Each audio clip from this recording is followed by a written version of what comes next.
प्यारे बच्चों, आज हम आपको जो कहानी सुना रहे हैं वो मुलक चिल्ली की कहानी है। तो चलें पहले आपको थोड़ा सा चिल्ली मुलक का तारफ़ मैं बता देता हूँ। मुलक चिली ये जनूबी अमेरिका का मुलक है जो पैसिफिक ओशन के किनारे पर वाक़या है। इसके दारुल हुकूमत का नाम सांतियागो है।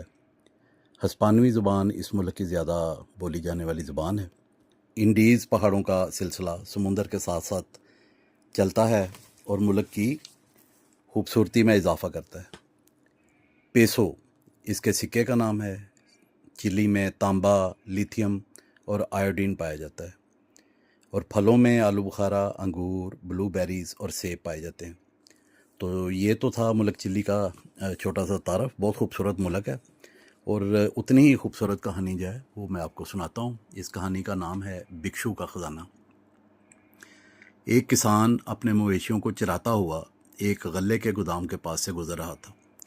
अचानक उसकी नज़र एक बोरी पर पड़ी जो एक दरवाजे के साथ पड़ी थी। बोरी में से उसे आवाज़ आई, मदद मदद, खुदा के वास्ते मेरी मदद करो।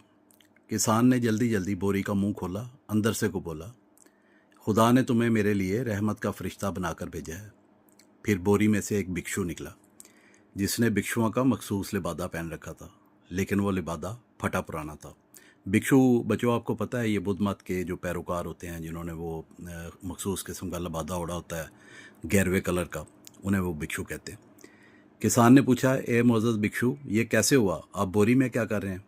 भिक्षु ने किसान को बताया, मुझे इस बोरी में 4 ख़तरनाक चोरों ने कैद किया है। क्या तुम मेरी इस बात पर यकीन करोगे कि वो मुझे अपना लूटा हुआ सोना देना चाहते थे। मुझे जब उन्होंने अपने जुर्म के मुतल्लिक़ बता दिया तो फिर वो इस सोने को अपने पास नहीं रखना चाहते थे।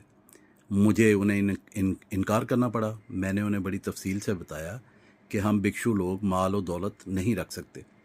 चोरों ने मुझे धमकी दी कि अगर मैं उनका सोना नहीं लेता तो वो मुझे बोरी में डालकर दरिया में फेंक देंगे। फिर उन्होंने मुझे बांध कर बोरी में डाल दिया और अब वो मुझे दरिया में फेंकने की तैयारी कर रहे हैं। किसान ने पूछा, मोअज़्ज़ज़ भिक्षु, अब वो चोर कहाँ हैं?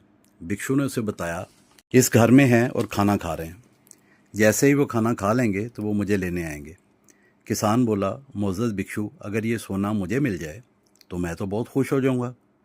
किसान ने भिक्षु की कहानी सुनकर सोने से मुतल्लिक़ सोचना शुरू कर दिया था। वो बोला, अगर आप मुझे बांध कर बोरी में डाल दें तो मैं यही ज़ाहिर करूंगा कि मैं ही भिक्षु हूँ।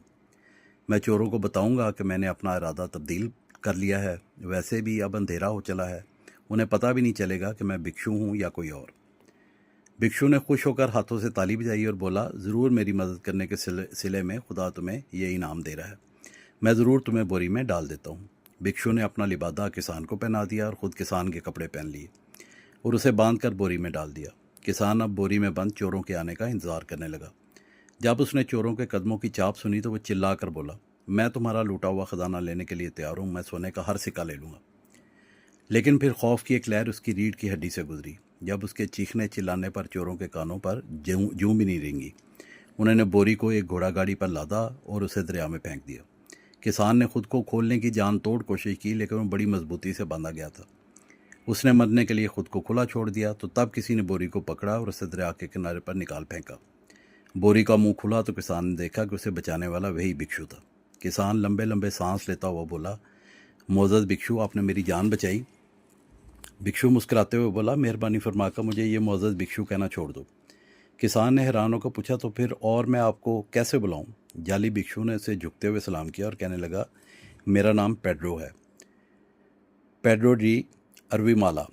किसान ने पेड्रो का नाम सुन रखा था। चिली में सब उसे जानते थे क्योंकि वह एक ख़तरनाक नौसरबाज था। पेड्रो ने बताया, मैंने लोगों से पैसे हथियाने के लिए भिक्षु का भेष बना रखा था। जब मैं चोरों के पास से गुजरा और उनके पास सोना देखा तो मैंने उसे चोरी करने का मंसूबा बनाया, लेकिन पकड़ा गया। सदा के तौर पर उन्होंने मुझे दरिया में फेंकने का इरादा कर लिया तो तभी तूफान पहुंचे। किसान बेचारा हकलाता हुआ बोला, मैंने सोच लिया था कि आज जिंदा नहीं बचूंगा।